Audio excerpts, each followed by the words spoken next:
Welcome back to another 40th anniversary posting of my G.I. Joe collection. For the past few months, I've been posting these daily on my social media. This is a compilation of my Series 7 figures and vehicles. These figures are in varying states, and some have a lot of wear and tear on them. Some also have their accessories, and some do not. With all that being said, please don't forget to like and subscribe, and by all means leave some stories in the comments if you had some of these figures. Thank you, and enjoy. Here is Rolling Thunder Driver, codename Armadillo, part of Series 7 from 1988. I can't tell you where I got this figure, most likely as part of an auction. There's no way my parents would have bought me the Rolling Thunder tank. That thing is gigantic, and I would have lost every single piece of it. This guy is pretty plain, and he didn't come with any accessories because he was a vehicle driver, so this is a complete figure, and he's in decent condition. Here is Desert Trooper, codename Dusty, part of Series 7 from 1988. As you can see, this isn't the original Dusty. This is the Tiger Force version that came out years later. A friend asked me to rehome him, and he was well played with, as we can see. He has a broken crotch piece, which always sucks, and the only accessory I have for him is his backpack. I never had Dusty growing up, so at least I get to have a version of him now. If you haven't seen it yet, you should go take a look, because the Classified Series version of Dusty that's coming out looks pretty awesome. Here is Tiger Cat Driver, codename Frostbite, part of Series 7 from 1988. This is another version of Frostbite. He came packaged exclusively with the Tiger Cat, which was the repainted version of the Snowcat that came out in '85. I missed out on a lot of the Tiger Force line. This guy came to me in that giant auction, and I have the Tiger Cat that came with him. As you may remember, some of the pieces migrated over to making a complete version of the Snowcat, so the Tiger Cat is in rough shape. While filming Series 7, I didn't realize I had him, and I didn't get to incorporate him into the All the Snow Joes post. G.I. Joe will return after these messages. Here is G.I. Joe Vehicle, codename Tiger Cat, part of Series 7 from 1988. Here it is, folks. Here is what is left of the Tiger Cat I received. It's in a sad state of affairs. It looks like someone came in and stripped this down for parts. As you saw in earlier posts, a few of the pieces from this version made its way over to the Snowcat, so I could have a more complete version. Maybe one day I'll get all the pieces and get this thing back on its feet again. Here is Multi-Shot Grenadier, codename Hardball, part of Series 7 from 1988. I think I passed this guy over 100 times on the shelf. The baseball look didn't do it for me. I don't watch baseball, so I easily passed him over. However, looking back upon it, I wish I had picked this guy up.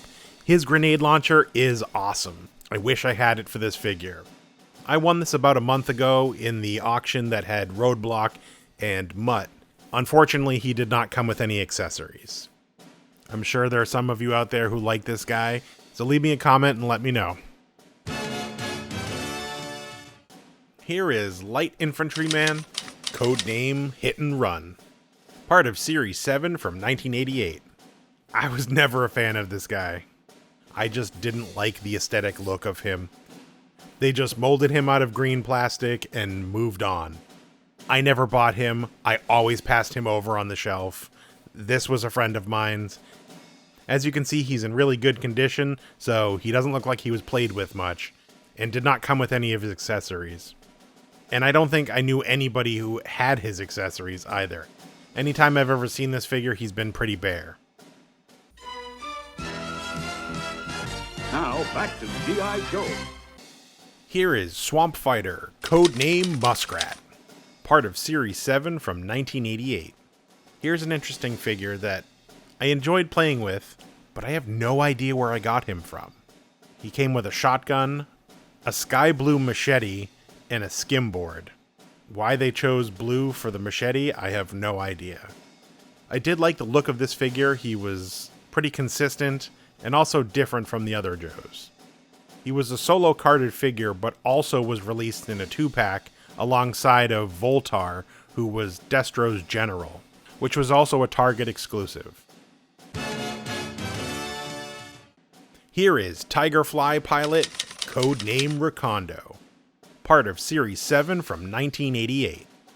This is the Tiger Force variant of the 1984 original release. He was packaged exclusively with the Tigerfly assault helicopter. I never had the 84 release, and this one came to me from a friend's collection. And if I'm not mistaken, he had pieces of the helicopter, but by no means did it look like a helicopter anymore, so I just took the figure. He doesn't have any of his accessories, which were just a rifle and a backpack. Since he was a driver, they kept it pretty simple. Here is Steadicam Machine Gunner, codename Repeater, part of Series 7 from 1988. This guy was one of my favorites. It wasn't the figure. He was kind of generic looking.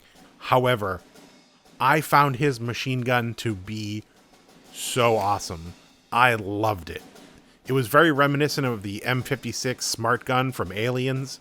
This guy's machine gun I thought was one of the coolest things that I owned. This is my original, and he is fully accessorized, so this is a complete figure. He is in awesome condition, especially being almost 35 years old and being played with as much as I played with him.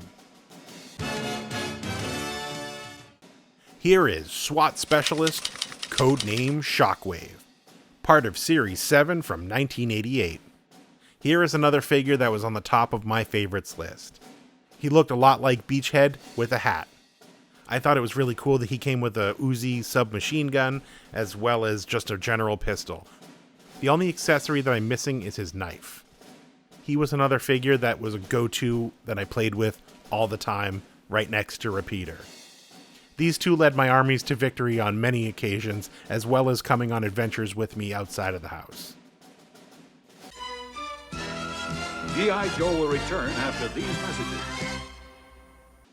Here is Point Man, codename Spearhead, part of Series 7 from 1988. Yes, he did come with a bobcat named Max. I thought I had him. I swear I had him. I know I had him for a long time. And when I went to film these, Max wasn't there. Which sucks because I always thought he was a cool addition to this figure. This is my original. He ran in many a battle and lost his helmet and his knife and apparently his bobcat Max. Looking back upon it now, there was nothing really too special about this guy other than he had a bobcat and a really big rifle with a bayonet. But I always enjoyed this guy and played with him quite often. Here is Ninja, codename Storm Shadow, part of Series 7 from 1988. This was another figure that I slept on, and I don't know why. I think this figure is awesome. I'm still preferential to the original version, or the one without sleeves that came a little bit later. A friend gave this to me, and thankfully he still came with 2 of the 4 accessories, the backpack and the sword. Unfortunately, he no longer had the bow or the claw that came for his hand. All in all, there's been over 50 releases of Storm Shadow over the years. This one lands in the good category. There are many that do not. If you get a chance to go check them out, it's a wild ride. They took Storm Shadow to some odd places and gave him some weird weaponry. But this, in my opinion, stands out as one of the better versions. Here is Hostile Environment Trooper, codename Toxo-Viper, part of Series 7 from 1988. I do not believe that this was my original. I did have this guy, but I think he was long gone, and I got this one from an auction. I do remember enjoying this guy because he had a weird diving bell kind of helmet. This was the beginnings of G.I. Joe heading down a weird road and heading into the environmental toxic land. I guess this guy did good numbers because in 91 is when they made the hard push into the Eco Warriors line, which was all very neon and vibrant. They all had backpacks that you could use to squirt water with. I do have some of those coming down the pipeline. Here is Tiger Force Mine Detector, codename Tripwire, part of Series 7 from 1988. Tripwire was another one of my favorites. I had the original as well as the Tiger Force edition. I'm pretty sure my original from 83 was broken and got tossed, so this version was my replacement, since Hasbro wasn't in the game of reissuing figures at that time. His original sculpt and coloration, in my opinion, was far better than this one. I like that he didn't come with any weaponry, he just came with the mine detector and a backpack and 3 mines. This was another one of those figures that came with me everywhere. Leave me a comment and let me know if Tripwire was also one of your favorites. Here is Skystorm Pilot, codename Windmill, part of Series 7 from 1988. This guy came packaged exclusively with the Skystorm X-Wing chopper, which was kind of a combination between a jet and a helicopter. I do not like this figure. The green and the orange don't work. He's got weird looking bunny ears with his helmet, and looks like he has some sort of alien thing on his chest, even though it's supposed to be his breathing mask. This came to me from an auction, and he also has his pistol, so this is a complete figure. Unfortunately, I don't have the Sandstorm to go along with him. I don't know what everyone else thinks about this guy, but he is not my favorite. Leave me a comment and let me know. G.I. Joe will return after these messages.